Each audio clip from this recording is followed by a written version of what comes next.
What's that? You want to be scared? Come with me.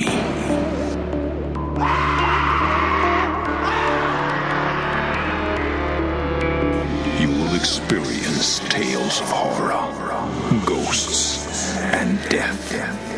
It is not recommended for the weak at heart. Listen in the dark. It's more fun that way. This is Weekly Spooky. Hello, my friends. I am Henricuto, your host and narrator, and thank you for joining me for another week of the Spooky. And I hope you're all doing very, very well. I am not too bad. If you listened last week, you know I was on vacation while you were listening. That was a advanced recording. And I had a good vacation. I hung out in a cabin in the woods, which is beautiful and wonderful in the daytime and creepy as hell at night. But I had a good time. I definitely needed to relax, and I may have a little bit of the post-vacation blues, but I do love what I do. It's just sometimes there is so much of it to do that it almost feels like too much. So I'm happy to be here. I'm happy to be back at my working, and I'm excited because soon, very soon, in fact, next week, I will be announcing a very big surprise coming in October, and I can't wait to reveal it to you. But this week, of course, most importantly, we have a story to read, and this one by our classic contributor Shane Migliavaca is some more escapism, which is just what I need after a vacation. We've got some kind of eerie science fiction coming at you, because sometimes you see something you shouldn't, and sometimes those memories are completely impossible to escape. But sometimes it's not just memories you're trying to escape. So give the story a listen, and I'll chat with you a little bit afterward. So enjoy the Spooky. The Triangle People by Shane Migliavaca. Sarah Hoffman was nervous. Sitting at a table outside the cafe, she felt exposed. Sarah hated open places, so she had picked a table with a clear view of the entrance and parking lot. Better to see everyone's comings and goings. Not to mention, she'd seen them again. Just out of the corner of her eye, a figment of her fragile mind, no doubt. Brief flashes of people watching her, just out of focus. Sarah had started seeing them after the incident. "You're messed up, kid." Sarah picked up the folder on the table. Inside was a stack of glossy photos. She flipped through them. Her hands were trembling. They were all crap. Damn. What was wrong with her? She used to have a good eye for setting up a shot, but these were all framed bad. Beginner's shit, not something you'd see from a pro. Let's face it, you've lost the passion. Sarah loved photography, setting up shots, making every one of them a work of art. All she'd need was the next assignment to keep her going. And now, what had changed? You saw that man die. He hadn't just died. He died in your arms. Sarah had been covering a flower expo, of all things. Should have been an easy payday, a real piece of cake. Except for the man with a gun. He opened fire on the crowd, 10 wounded, 4 dead, including the shooter. He'd been there to kill his ex-wife. She'd been only wounded. One of the dead, Tom Hilston, he'd been in front of Sarah when the shooting started. Had he not been standing there? She took a deep breath. The image of his face as Tom died, it was always there, just below the surface, ready to come out at a moment's notice. The sadness, emptiness in his eyes. Sarah could still taste the blood on her lips. His blood. Blood on her hands. Blood that wouldn't wash off no matter how many times she tried. There were times at night, sleepless nights, where she prayed they could switch places. She should have died that day, not Tom Hilston, father of 3. Post-traumatic stress disorder, they call it. Well, she certainly had it, and her work was suffering for it. Missed appointments, outbursts, and shitty work. That's why this assignment was so important. A job for a clothes catalog, a chance to get the ball rolling again on her career. The cafe was busy with the afternoon lunch crowd. Far too many people here for Sarah to feel comfortable. She was waiting for the editor of the catalog to show. They'd had a date for noon, but it was already 1:45. Sarah had the urge to just fucking leave. The photos were shit anyway. A few more minutes, she told herself. Then she'd leave. Piss on this whole fucking rotten thing. A red Corvette pulled into the lot. Music played loudly within for a few seconds before the car shut off. Was that Rick Astley? It could only be Irene Dellinger, an old friend and the person responsible for getting her this job. Sarah hadn't realized she'd be meeting Irene. This would be doubly hard, showing her the disappointing photo shoot after Irene had gone out of her way to get Sarah the job. Some of the patrons shot Irene dirty looks as she strode over. No doubt they weren't fans of her choice of music. Before Irene could reach her, a waitress cut her off. "Can I help you, ma'am?" the hapless young woman asked. Irene simply pointed to Sarah. "I'm with her, kid. Would you be a sport and bring me a glass of wine?" The waitress left, tail between her legs. Irene gave Sarah a weary smile. "That's my girl." She sat languidly in the chair across from her. "Lay 'em on me, baby." Sarah held the folder tight. Her heart beat fast in her chest.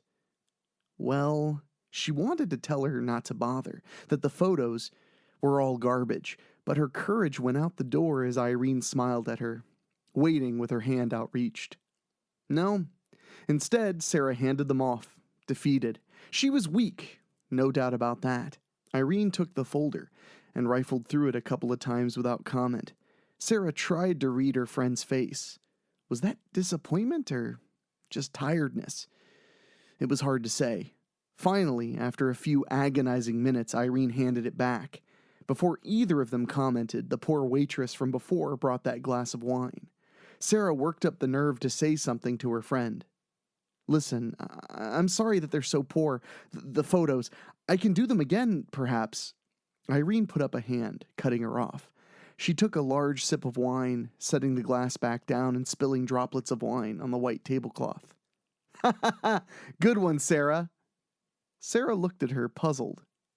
"What? Is this like one of our college pranks? Or is today April 1st? Neither. Then you have a weirder sense of humor than I thought. They're fantastic!" Fantastic? Was Irene still smoking pot? That's the only explanation. No, she was being nice. That's it. She could tell how messed up Sarah was feeling. You like them?" Sarah stammered. "I didn't think they came out all that great." "Love them!" She took another sip of wine. "In fact, I think I'm giving you the location shoot, too." "What? Really?" Sarah asked. Maybe Irene was the one pulling a prank. "Yeah," she answered, a little annoyed. "I'm not joking. You killed the studio shoot. Let's see what you can do with a location. I've already got one picked out. You're gonna love it." They'd had a pretty good lunch afterwards, dropping all the business talk and just talking about old times. It was the first time in so long that she felt good, felt human, and not like a lump of scar tissue. As Sarah was walking back to the car, she stopped and waved to Irene as she pulled out, music again loudly pouring from the car's speakers. It was, in fact, Rick Astley. Over the din of Rick's voice and the car engine, Irene hollered to her, "It was fun, Home Slice! Catch you tomorrow!" With that, she sped off, breaking God knows how many traffic laws. Sarah couldn't help herself. She smiled. Perhaps it was the turning point she'd hoped for. A second chance. Redemption. Irene might have thought she'd love the location, but Sarah had other feelings about it altogether. The place was horrible. An old, abandoned building at the center of the city. It had served as the city hall back in the 70s, but a scandal of some sort had led to the building falling into disuse. In fact, most of this area of the city had been vacated. Blocks and blocks of old, abandoned buildings, some hundreds of years old. It wasn't too hard to tell her models, Allie and Paige, were less than thrilled by their surroundings as well. Paige, a pale, leggy redhead, looked up at the old city hall. "Really?" Sarah nodded. "That's what she told me." Allie, a pretty blonde with long curly hair, cracked her knuckles. "I don't know, guys. I'm feeling it. Let's get shooting." They headed into the building. Sarah was surprised that the front door wasn't locked or boarded up. Maybe Irene had arranged something. Wouldn't surprise her at all. Irene always got her way. Inside, it was pretty much as Sarah expected. A mess. The floor was littered with trash, the walls covered in graffiti. She had to admit to herself, though, there were plenty of interesting places to shoot here. The next couple of hours went rather well. Sarah felt her confidence coming back. Paige was taking a break sitting on an old desk. She stretched a long leg, rubbing it. She watched Sarah as she was taking some photos of Allie, clicking away with an old-style camera. "You know, they have digital ones now," Paige said, a little sarcasm in her voice. Sarah watched Allie take a new pose. "I'm a little old-fashioned, I guess." After another hour of shooting, they'd finished up. The crew was packing up their equipment as the girls and makeup guy took a break. Sarah decided that she wanted some photos of the place. It was too good a location to pass up. There were plenty of good shots she could get. She was feeling it. That thrill again, after so long. Perhaps that was why it didn't bother her walking down the hallway alone. That, and the fact that, after the shooting, she preferred solitude. Sarah had a hard time trusting people, even those she knew. After all, that woman had been married at one time to the man that tried to kill her. You never knew who might snap and try to kill you. Among the graffiti were people's names, crude drawings of sex organs, and various obscene words, but one thing kept popping up. "The Triangle people are coming." Sarah counted at least 5 times so far she found it written on a wall or door. Was it the name of a gang? She walked further down the hall, clicking photos of the graffiti. She found a couch further down the hall, resting against a wall. Spray painted across the cushions was the word ass. She chuckled before taking a picture of it. Whoever did it had some skill. A letter on each cushion and everything, Sarah thought caustically. Click-tap. Click-tap, click-tap. Sarah looked up from the couch, glancing back the way she'd come. Was there somebody coming? Maybe one of the crew came to fetch her. But the hall was empty. She turned and looked further down the other end of the hall where it turned a corner. "Hello?" Sarah called out, tightening her grip of the camera. If one of them was playing a prank on her, she'd let them have it. "Guys, come on. Don't even..." Clack-tap, clack-tap, clack-tap. The sound was coming closer. It sounded like heavy boots.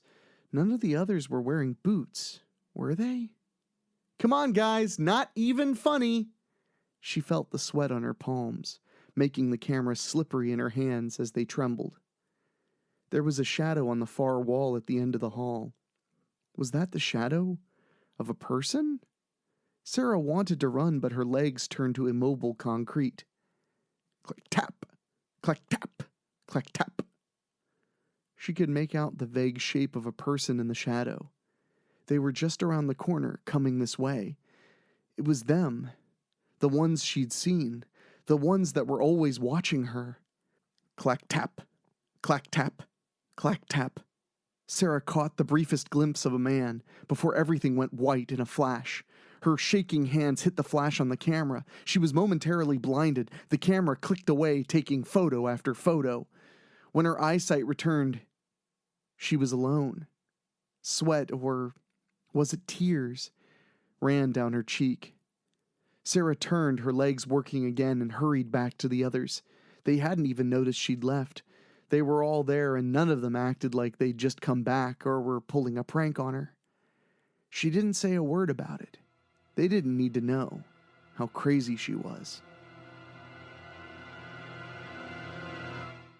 Who was that she'd run into in the hall? Sarah looked down at her camera, clutched tightly in her sweaty, pale hands. Sarah was developing the film in her darkroom. The apartment she rented was a 2-bedroom affair, and since she lived alone, she'd converted the second bedroom into a darkroom. She nibbled on her supper, a BLT grinder, as she worked. The film was all she could think about on the way home. This was it. Sarah took a sip of her Coke, watching the photo the whole time. The first one she'd taken was the figure's lower half, black pants and matching boots. Clack, tap, clack, tap, clack, tap. She could still hear the sound. The memory sent a shiver down her spine. The next photo was a blurry mess. Was that a hand? The third photo, that was the one that Sarah had wished she'd never seen. The man, if that was in fact a man in the photo, had a face that appeared to be carved from coal. A jet-black face with large yellow eyes. The being was wearing a suit. On one lapel was a strange triangle pin. Sarah felt dread claw at her stomach. Those yellow eyes stared off the photo and right through her. Clack tap, clack tap, clack tap. This time the sound wasn't a memory. It was in the other room, walking across the hardwood floor of the living room. Sarah grabbed a large pair of scissors she kept on the table. Fear gripped her heart as she opened the door. "Go away," she said, pleading. The door opened with a low creak.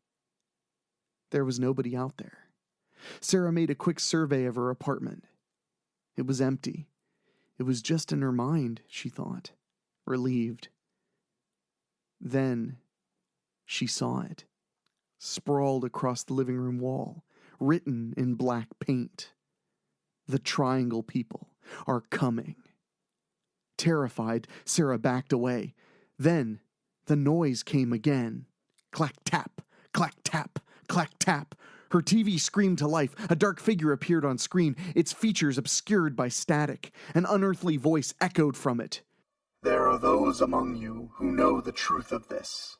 There are parallel realities, the walls of which touch ours. These realities are overseen by the Triangle Proclamation. There are areas that are weaker than others, where one touch may cross over. See what they shouldn't. These errors must be fixed."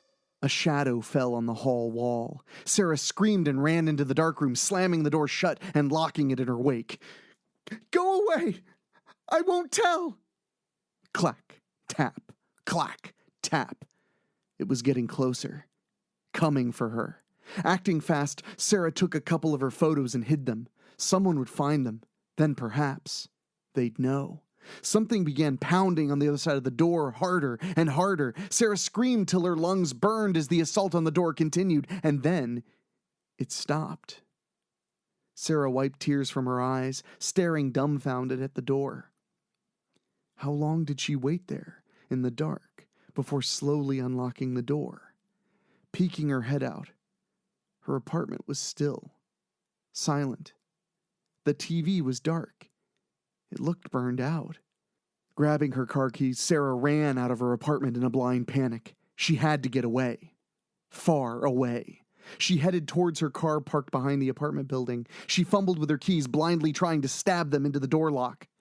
Clack, tap, clack, tap, clack, tap. No. They were here. She slid the key into the lock. Before she could turn the key, Sarah felt cold, solid arms wrap around her. And then there was nothingness. As usual, our man, Shane Migliavaca, delivers, and thank you so much, Shane, for another great story. You know, Shane wrote the story that was the first episode of Weekly Spooky, which, believe it or not, was almost a year ago. On Halloween night, it'll be a year of Weekly Spookies, and I can't tell you how much fun I've had doing this. I feel like this is the kind of podcast I was born to host and produce, along with my good buddy Dan Wilder. And I also want to say thank you, because while I was on vacation and I had announced that I would be on vacation, many of you joined up on Patreon and also just tipped us at weeklyspooky.com. So please, if you enjoy the podcast every week and you would like to show a little encouragement for us to keep going and keep going, please go to weeklyspooky.com and you can find out many ways you can support us, whether it's buying merchandise, t-shirts, or backing us on Patreon. And speaking of which, I need to say, hey, thank you so much to our Patreon podcast boosters. That's Jeff Hilton, Jason Lindberg, Karen Wiemet, Jack Kerr, Craig Cohen, Rob Fields, and Kevin Fry. Thank you guys so much for backing us and keeping us rocking and rolling. Otherwise, I have been, since vacation, I have been just catching up. I'm actually supposed to be shooting a new movie very soon, but making movies, it's so different right now as we're kind of still navigating COVID-19. So hopefully that will go very well. It'll be nice to be back in the saddle again, and I'll have more information about that very soon. But next week, remember, I'm going to be announcing something really cool that is in the space of Weekly Spooky. It's not directly related to Weekly Spooky, but it involves many of your favorite authors and personalities from the show. So you're definitely not going to want to miss it next week. But anyway, for myself, for my producer Dan Wilder, for our composer Ray Mattis, thank you all for listening. Please come back next week, next Wednesday. But until then, I will talk at you later. Thank you for listening. Make sure to find your way back next week. But for now, you're safe. Trust me.